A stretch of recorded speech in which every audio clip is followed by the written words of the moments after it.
Hey, welcome back to 5 more minutes of gumming. We're going to be gumming up more works, taking even more time to make some more eyes. The second set of eyes we're going to do, I'm going to go put this one first, these two eyes that we've got, into a layer group and make sure that that's out as a minimize layer, lock it, which is what it does here, and make it invisible.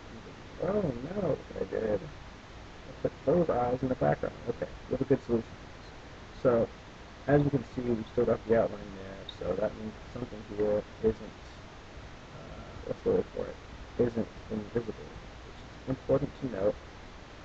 So, we're going to go ahead and make another background layer behind this one. We'll call it background color. That's white over here, you can see that. And we'll call that background, so it actually is the background. And below, down below. It's going to want to insist that this is the real background, but ignore it. It doesn't really matter which one is the background. It's going to try to say that this is the original image. I think that's why it's black, and it's considering the true background. So now that it's in this layer, you'll notice that it being hidden in this fashion allows you to remove not only the white background, but the coloring that was put on the white background. And if you remove the original image and replace the background just made back in, there you go. It's your background. And it's only possible if you have either an original image or something flat like white that you can go ahead and make into the background for. Anyway, let's continue on. We're going to make our second set of eyes, alright? So, this one. Let's make them down here. We're going to make these ones a little differently this time. The first one's more oval. We're going to go with the more animated look where they're tall as opposed to wide. And that's alright. It's no problem. It's not going to create a big issue. Some people get really stressed out about this sort of thing, but it doesn't matter so much as far as how they look. It's a style choice. I mean, if you look at Sonic the Hedgehog, his eyes are basically one giant lens, but everyone loves it because it's that style. Anyway, we've already created the selection using the ellipsis tool, and then we reduced it using the rectangle tool holding control. You hear that clicking? I finally got a mouse. Woo! And, sorry, I love this mouse. So you hold down control, use the selection rectangle tool to you subtract from the oval, and it creates little slivers that are removed. And now that you can see the little outlines here, you right click, go to select to path. Now what that does is creates a path. I'm pretty sure I talked about this in the last video, but I want to go over it again. Creates a path over here. It's what we call selection. So we'll move that up to the top, and if you notice you still got the outline for the eyes here. We're going to leave those paths here because I don't mind them so much. I mean, some people get really, really mad about that sort of thing, leaving paths in the different places, but for me it's not a big deal. We've still got the selection selected here because we haven't created a new selection like I just did now. Press Control Z to go back. But anyway, I'm going to actually select the layer this time, the path layer, which is considered a layer. You should keep that aware of your mind. Layers are in their separate universe, more or less, but they do make a difference as paths are in a separate universe, but they do make a difference as far as the size of the file. So it'll start getting larger and larger and slow your computer down considerably if you let it get too big. So it looks like this. There's a bunch of different points on here. We've got A, B, C, D, E, F. I'm not going to say all the letters. You just know that there's a lot. We'll say about 12. Probably closer to like 20, but we'll say 12. Anyway, got all these little points to help it actually look like a line. I'll zoom in real quick. Press C button to use the zoom tool, and then go back to double clicking this path up here. We'll not only select the path tool, but also select the path. So you can see over here how it is. What I want to do is, now that I've made the outline, which is generally known as the sclera, the white part, I'm going to go ahead and outline another part in a separate layer, and then a separate path. So a new path, we'll call this iris, yeah. So iris. Let's go ahead and name the selection outline sclera, and we'll put that taken care of, make it a little bit easier to see. So that sclera outline, the iris. Now, it really helps that there's already this this really useful, excuse me about burp, some great food today. Really helps that we've got this really useful uh, outline already, because uh, that's outlining what we need to go around and giving us a really good indicator of whether or not we're even with the rest of the paths. So I'm going to go ahead and do this, and use my little handles here. Oh, I haven't described the handles before, have I?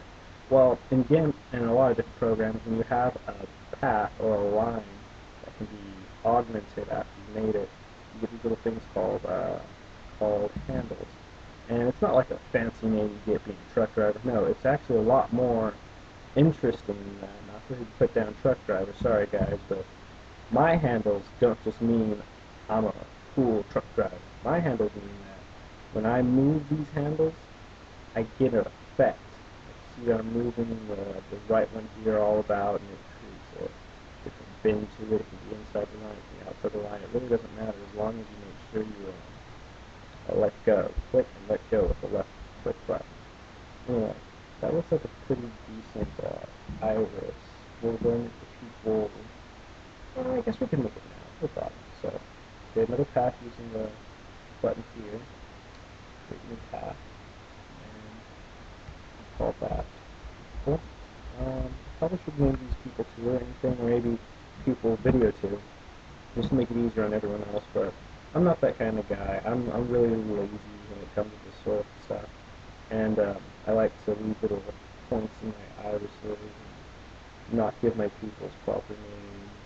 Because, you know, the students, they're pretty smart. They're pretty good. Anyway, I made the iris with 3 points, one at the bottom, one at the top, and one at the other side, and the sclera using oval, which was subdivided for me. So with the pupil, I've got 1 point here. I'm going to make another point here and do it a little bit differently. So I can go ahead and select the first one. You have to actually click it and then select the second one. There's a line between them right here. So I'm going to drag all the way up around her. And as you see, these handles that have grown out are able to try to match what I have dragged out with the line. So if I grab the line, move the handles together, if I grab a handle, it moves them separately. This is important to note because you might want to just like extend it or shorten it, and it will try to keep the previous value and while adjusting to your needs, which sometimes gets a little frustrating, but it's nothing to worry about. You can always adjust. It's a really great program to have, especially when you need to make quick decisions as far as changing little bits. Both the handles and both the points in this curve are selected, so when I try to move one, it doesn't actually move both of them. So I need to either deselect by clicking another spot, or I can go to just button I got here. There we go. You hold down Shift, and you see down here it'll tell you something. It'll say hold down Shift, and you can move the anchors around. But if you let go of Shift, you just move whatever anchor you have selected around. Shift allows you to put multiple objects in GIMP, and that's a standard feature. I didn't set that myself, although I really probably should go ahead and customize it a little bit. Anyway, I'm going to hold down Control with only one anchor selected, one point, and that gives me this little thing when I scroll over the other point. It has a double loop, which means you will connect the anchor. And I need that right now. I want to make sure that my anchors are connected so I can make a solid iris or pupil. Ooh, I really need someone to correct me on my speech over here. Messing things up all up in my minute. I reselected the iris, and I'm going to go ahead and close that off as well by clicking one end, like I just did, holding down Control, and single clicking on another point. That allowed me to lock it off there, and it's only possible to do it endpoints. You can't do it in the middle. It'll give you this null reading. See, can't do it. Nope. Just making another point. If you try to do it beyond the line, it says, "Hey, what are you doing? There's nothing there to connect to." And it's like, "What are you doing? Oh no!"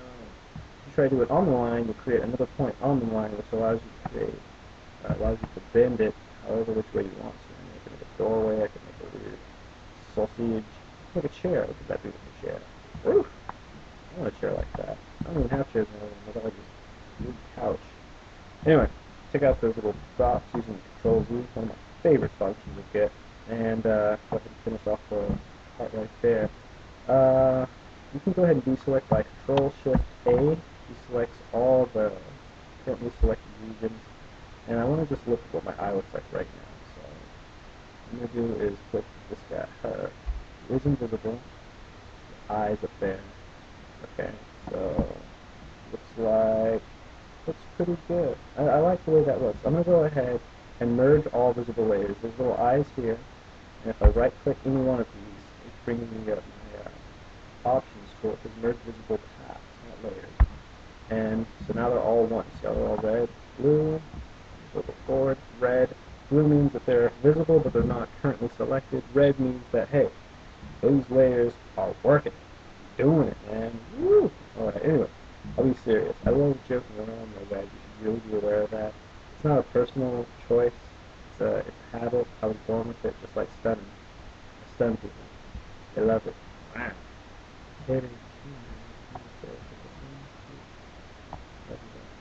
Anyway, what I wanted to do was go ahead and copy all three layers at the same time by merging them together and then going to duplicate path in the right click menu. Now that's totally fine. You can do that as long as you want to, and then use the move tool that you can click here, pressing N, and then going to path, move the active path, and just go this way. If it's moving up and down, hold Control, and it'll keep it along one of the cardinal directions, or the intermediaries, so south, north, east, west, northeast, northwest, all that. You know, like that kind of stuff.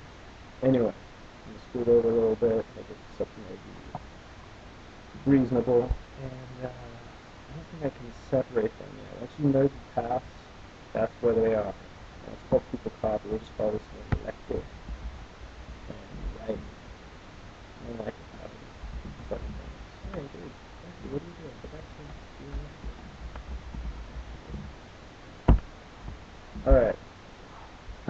Looks like we're going to have to do this the old-fashioned way. I can't do what I wanted to do, which was to go ahead and use the bucket tool, fill in regions. It's not going to allow me to do that with different bits.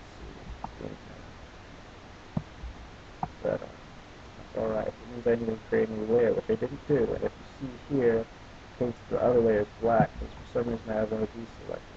There it is. Okay, so create a new layer. Always remember that. Create new layers every time you want to make a new thing. I call this eyes. Oh, get out of there. Can I see you, buddy?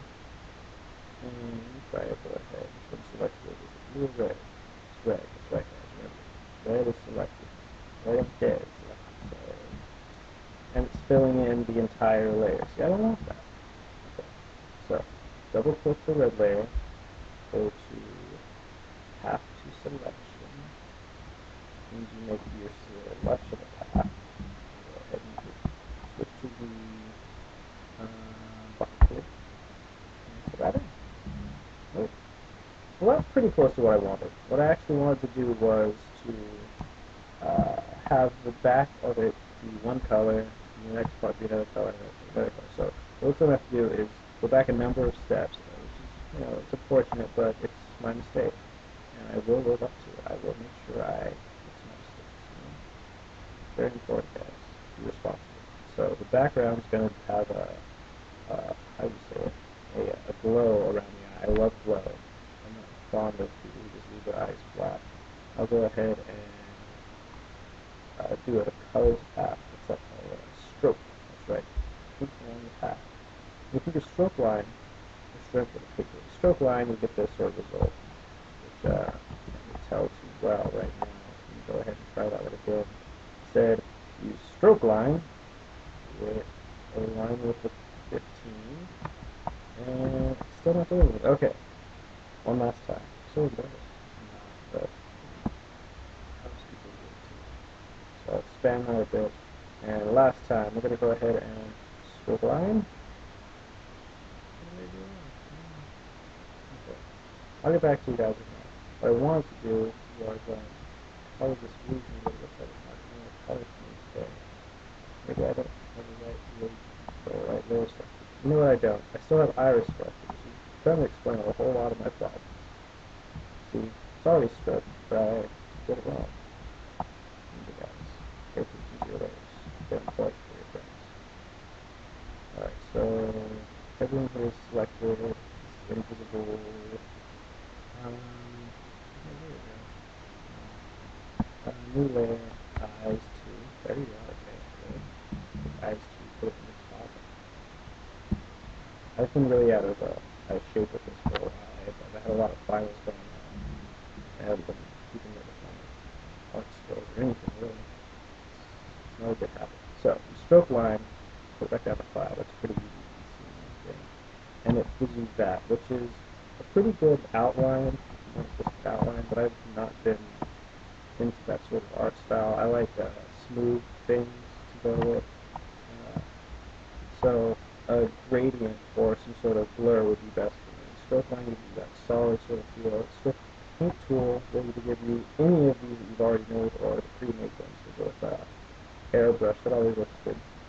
And got that light glow coming in. So it's not a solid line, but it'll look nice when you finish it. By the way, because of the way I'm doing this, it's very likely that it's very likely that I'm going to need to do a number of edits. I made this layer white. I also decided to make these individual waves, these parts of the eye. So that's going to create some problems later on. Don't worry about it so much. I usually do, but really, guys, I'm a spaz. I like to spaz out on things. It's not intentional, but it's a strong habit I need to get over. So I want you to know if I do freak out, it's just because there's so much about teaching you the right way, or at least the easiest way. So I'm with these eyes. Just put them. I should put them really white, but I don't need white eyes. They look kind of scary. Blue. I love blue guys. Blue is my favorite color. Got a lot of favorite colors. My favorite, my dad. Everyone's my favorite. We'll go with brownish. I don't know what to call that color. And it looks like we have one layer selected again. Oh! Smudge tool. What am I doing? Alright, brush. And then color it. There we go. You can't smudge brown. So paintbrush, paintbrush, paintbrush. Put it in. What have you guys been doing? Why don't you tell me in the comment section? I would love to know. So we got that filled in, and then we read the next bit, which is, I don't know correctly. The next bit is, oh, right, irises. Future. It's 10 o'clock at night, I thought it was 10 tomorrow. Yeah, right, I've left it now. Pupils are almost always black, unless you've got some sort of special thing going on, in which case it might not be black. It might be, what's the color? Gray. I've seen a couple of elves that had different color pupils, but very rarely goes to gray. As you can see, it's kind of coming out to look like an eye, but I haven't blurred anything, I haven't smudged anything, and that makes a large difference. You know, a little bit of blurring goes a long way, because people notice the difference between, just do it at the tip here, and this is just blur, by the way, the blurring, the blurring, the blurring. They notice the difference between this little bit here and that. This is a major difference for so many people, and I've got to explain that to a lot of people I try to teach to draw. They focus too much on the shape and not enough on the actual, what's the word for it? Oh my goodness, not enough to the actual texture of it, the way it feels. Like, these are very flat colors. So you've got black, you've got tan brown, and you've got a fading gray. The fading gray is rounded, more or less, because you see a shape to it. So you kind of rolls up here, goes out, and then goes out again. But what I'm going to do is put a white streak over here with the like that, or airbrush. Do like that. Hopefully it'll come out really nice. I know I've done it a couple of times and didn't see that so often. it's not always a good idea to use straight white because white will wash everything out. It will. There's no question about it. White cleans, but it also makes it seem very sterile. And sometimes you don't want that sterile feel. Sometimes, I mean, there's a lot of people who really just want to have it where it's a grimy sort of thing. Anyway, I've already made that one. I'm going to go with a mid-light here, a mid-light. A brightness here using the shift control tool, control constrains, which, for those of you who don't know the word, it holds it in place. The, the shift function. So the shift function lets you make a line in any direction you want, and then control allows you to constrain to those angles that you had before. So now that I've gotten my highlights in a little bit, and these are all the same way, like this is all on eyes too. I could do it somewhere else, but I'm kind of tired right now. I just want to make sure I get this out to you all, not to leave you hanging like I did last week. And I've already gotten that in. I'm going to go ahead and blur it a little bit, see how that works. I'm probably going to smudge, to be completely honest with you. We'll blur right now, but I'm probably going to smudge in the end because smudging allows you to get little streaks that you wouldn't be able to in blur. But yeah, I've been experimenting a little bit before I got on camera for you all, and I realize now that it really helps to just go ahead and try things out before you go to talk in front of X amount of viewers, which right now is probably like two, my mom, or the sister. So that's really great. I can't draw them, by the way. I've tried. My sister ends up being like this little pudgy bear, and my mom is, for whatever reason, flying. I don't know. I think I've just got this belief that everyone in my family can fly. I have dreams like that a lot. That's wonderful, man. But I've got a lot of the blurring done. I'm going to go ahead and go around the edge of it too. As you can see, it's becoming a little bit more natural, organic feeling. But because of the blur, the edge here is really messy right here. I can't unblur that.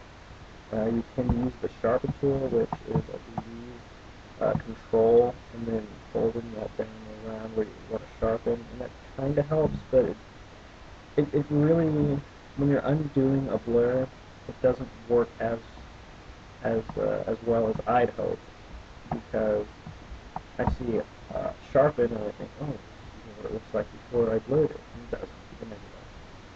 So I'm going to go ahead and deform this eye a little bit by using the smudge tool. Not too much though, because especially with organic things like eyes, people notice when it's badly deformed. Right? That right there would probably piss off so many people because they're like, oh, what are you doing? I do need to deform the light in the middle though, just so that it doesn't seem to be totally from one direction. Eyes are round, as you know, and even if the eye is oblong, having a completely straight line through it would give a really unnatural feeling. And even in art that's not supposed to be natural, if it's imitating in any way the natural form, it's so odd when you have something that doesn't quite do it correctly. I'll smear this out a little bit. It's not looking so well. I'll smear it out a little bit, so probably just going back and forth to make sure that it stays even. And I'm not going to use too much white. I haven't done this in a while, using the smudge tool to make an eye. And I'm going to make sure that I try to use as much of the brown in there. And I'll actually go to the airbrush, and then if you want pink drop, that's this tool here, it's color picker. I'll pick the brown, then airbrush, very lightly, opacity's on 9, that's how I got the lighter one here. And then just go over the shade a little bit, not a lot, but let's just brown it out. And then hold control down, and you can see the paint dropping back up there, color picker. Go with the black that's in here a little bit more, to tone down that whiteness. Now, I am the kind of person, I don't mind a color existing really strongly, but when it comes to artwork that I think people will only get a couple of seconds to look at, if they notice something really unnatural, they're not gonna say anything, but they're gonna be aware of it, and it's gonna cause them to not really want to look at it again. Like, hey, that doesn't look right. Why would I go over there? There are a lot of people who will look back at it and say, yeah, that's something I want to go for. But as a general rule, uh, viewers of art, purveyors, just people who are like, oh, I love McDonald's. They're not going to really want to sit there and observe your, excuse me for my French, amateurish stuff. Yeah, French is an amateur word. Amateur is a French word. I'm not just being a jerk. I know I say that a lot on the game channels, but really, French is an amateur. I say that all day. Amateur is a French word, so don't get it twisted, guys. I'm pretty much done with this eye. I'll go ahead and do the other one and probably make a little face to go around it. And then I'll get back to you guys with that little tidbit there. But there's a lot of different things I could have done with it. I could have used dissolve to layer it over, or maybe like overlay, which will really wash it out. Addition, that will make it so that only things that are darker dodge. It really doesn't matter what I did exactly. But there are a lot of things I could have done, so I'll finish this off. Anyway, I'm done with this eye for now. I'll talk to you guys either next week or the week afterwards. I've got a couple of requests, so I might do something differently for the next week. But go ahead and send me your comments, your questions, anything that you want to have done. I'll go ahead and consider it because I really do enjoy drawing for people. It's fun. I'm not just doing this for the walls, okay? So have a good time, guys. This has been Gumy with 5 more minutes, and I hope you really enjoy listening to me talk about all of this. Oh, one last thing. If you haven't noticed, we're going to go ahead and do a different sort of lineup, so go ahead and watch our other videos. Team W is working out really well, and I hope you all have a really great time, alright? Love you.